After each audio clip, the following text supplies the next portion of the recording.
muchos problemas con las calles. Me refiero a los baches y eso es un poco delicado para los coches antiguos principalmente. Y siempre hay averías. Hay una canción de un artista famoso aquí que dice: se mueve, mi almendrón del 59. Está viejo, pero se mueve.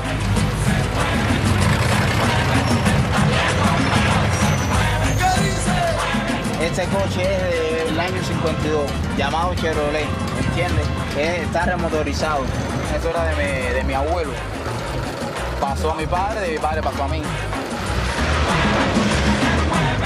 El auto es Chevrolet de 1948. El motor es Renault francés del 1995. Tiene piezas de Mitsubishi Canter.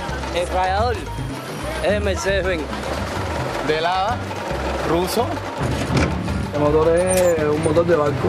Ningún coche moderno se va a igualar en la calidad, en la opción que a la gente le gusta, como los coches americanos. Porque esto forma parte de la belleza de la ciudad de La Habana.